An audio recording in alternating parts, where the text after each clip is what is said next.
Assalamualaikum warahmatullahi wabarakatuh. Perkenalkan, nama saya Anjang Muhammad Hayatuddin. Saya dari kelompok 6 Hiliantus Anus. Oke guys, kali ini aku mau ngasih sedikit ilmu tentang agroteknologi ini. Penjelasan sedikit mengenai jurusan agroteknologi.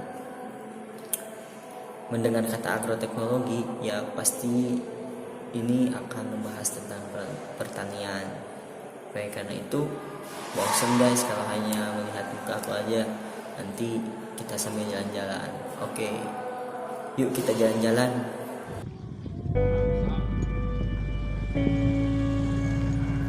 Oke guys, sekarang kita sudah di luar nih. Ini merupakan daerah pesawahan ya. Oke, kita berbicara tentang agroteknologi. Muncul dong pertanyaan, apa itu agroteknologi? Nah, agroteknologi itu berasal dari dua kata guys, agro dan tekno. Agro berasal dari kata agronomi yang artinya adalah suatu ilmu yang mempelajari fenomena yang berhubungan dengan pertanian. Sedangkan tekno berasal dari kata teknologi yang erat kaitannya dengan sains. Jadi pada dasarnya agroteknologi adalah ilmu tentang teknologi pertanian ya. Hal yang dipelajari yaitu tentang cara mengelola komoditas yang berupa bibit, kemudian bisa berbentuk hasil sampai akhirnya menjadi produk. Nah, ketika semua kegiatan dilakukan di rumah akibat pandemi guys, ya sering kan kita melihat orang-orang mulai suka menanam di rumah gitu. Dengan masuk jurusan agroteknologi, kamu bahkan bisa mulai membuat budidaya tanaman di rumah, menciptakan kebun yang hijau, bahkan hasilnya yang bagus bisa dijual gitu guys di jurusan agroteknologi ini. Terus apa aja sih yang dipelajari di agroteknologi? Untuk lingkup pembelajarannya di program studi agroteknologi ini, kamu akan diberikan pengetahuan secara teoritis maupun praktikal tentang ilmu dan teknologi yang berkaitan dengan tanaman, mulai dari genetika, pembenihan, produksi tanaman, fisiologi, pemuliaan tanaman, dan banyak lagi. Kemudian kamu juga akan belajar tentang lahan dan media tanam, seperti memahami kesuburan dan nutrisi tanaman, evaluasi lahan, pemupukan, mikrobiologi, dan lainnya. Belajar juga tentang faktor lingkungan, macam hama penyakit, agrosistem atau ekologi, dan masih banyak guys di jurusan agroteknologi ini. Bukan hanya itu, di agroteknologi kamu juga akan mendapat ilmu-ilmu pendukung seperti kewirausahaan, etika bisnis dan manajemen, juga bioteknologi. Dengan mempelajari hal tersebut, kamu bisa melakukan peningkatan efisiensi produksi tanaman yang tentunya akan mengatasi berbagai permasalahan di bidang pertanian, pangan, hortikultura, perkebunan, juga perbenihan. Hal yang menyenangkan dari kuliah di jurusan agroteknologi yaitu praktikumnya. Bayangkan, kamu akan turun ke lapangan langsung, mempraktikkan ilmu-ilmu yang kamu dapat, mulai dari perkebunan, pertanian, sampai budidaya tanaman akan kamu lakukan secara langsung guys. Tentu sangat menyenangkan, apalagi ketika kamu berhasil menganalisis dan membuat solusi atas permasalahan yang bisa terjadi di lahan pertanian dan perkebunan. Nah, selain turun ke lapangan, kamu juga akan melakukan praktikum di laboratorium meneliti temuan-temuan di lapangan, dan menganalisis sampai menemukan sebuah solusi. Prospek karir jurusan agroteknologi itu sangat kita banggakan guys, soalnya banyak gitu. Percaya atau tidak, tanpa kamu sadari, sebenarnya jurusan pertanian memiliki prospek yang sangat bagus ke depannya. Mungkin selama ini yang terlihat di mata kita hanyalah bidang-bidang kreatif.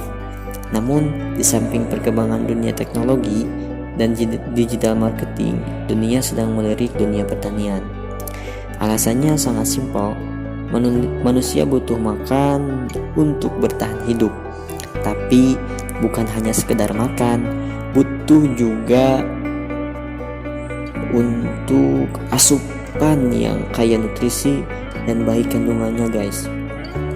Kemudian permasalahan pemanasan global juga menjadikan dunia tertarik pada ilmu agroteknologi ini. Alasannya jelas, untuk menekan angka peningkatan emisi karbon dengan cara membuat sebanyak mungkin orang menanam pohon, memaksimalkan lahan sempit menjadi kebun. Nah, gitu guys. Juga selain dua hal tersebut, alasan kenapa ilmu agroteknologi ini akan sangat dan terus dibutuhkan, ya seperti yang sudah dibahas sebelumnya tentang potensi krisis pangan. Ya, krisis pangan. Hanya orang-orang memahami ilmu agroteknologi lah yang bisa menganalisis di mana letak masalahnya, bagian mana yang harus dievaluasi, dan mulai memikirkan cara terbaik untuk keluar dari masalah krisis pangan itu. Jadi, kalau dari penjelasan barusan ya guys, sudah sangat jelas peluang karir seorang lulusan agroteknologi itu sangat cerah jika benar-benar menerapkan ilmu yang dipelajarinya. Kiranya ada 5 peluang karir jurusan agroteknologi yang akan disebutkan oleh saya guys. Contohnya itu, yang pertama ada akademisi dan peneliti. Kenapa? Jika akhirnya pada jatuh pada akademisi dan peneliti guys, maka hal yang harus dilakukan adalah terus memperkaya ilmu pengetahuan. Jadi melanjutkan ke S2 bahkan ke S3 itu sangatlah disarankan. Yang kedua, prospek kerjanya itu menjadi konsultan pertanian. Dengan menjadi seorang konsultan, jaringanmu akan sangat luas, mulai dari lembaga pemerintah, lembaga swadaya masyarakat, atau swasta. Yang ketiga ada sektor industri. Kamu juga bisa bekerja di sebuah industri seperti industri pupuk, pembenihan, pestisida, dan banyak lainnya yang berkaitan dengan bidang pertanian. Yang keempat, sektor pemerintah. Sektor pemerintah sudah pasti akan menjadi sebuah pilihan karir. Kamu bisa masuk ke birokrasi pusat atau daerah yang akan mengurusi perkebunan milik pemerintah seperti pupuk dan pestisida, industri pakan, industri pangan, dan industri pembenihan. Juga bisa masuk ke badan penelitian dan pengembangan pemerintah pusat. Yang terakhir guys, yang kelima, berwirausaha. Ya jelas, kita sangat bisa menjadi wirausaha dengan ilmu agroteknologi yang dikuasai. Pelaku usaha bidang pertanian ini justru memiliki prospek yang lebih bagus dibandingkan bekerja di lembaga pemerintah atau industri. Nah, itulah guys kelima prospek karir kita jika memilih kuliah di jurusan agroteknologi. Ilmu tentang pertanian akan terus dibutuhkan dan tentunya butuh terobosan-terobosan baru dalam bidang penerapannya supaya pertanian bisa terus menghasilkan produk yang berkualitas. Selain itu, dengan hadirnya lulusan agroteknologi yang mengerti dan paham potensi tanah juga bisa menekan angka alih fungsi lahan yang cenderung mematikan pertanian guys. Oke, sekian guys. See you next time.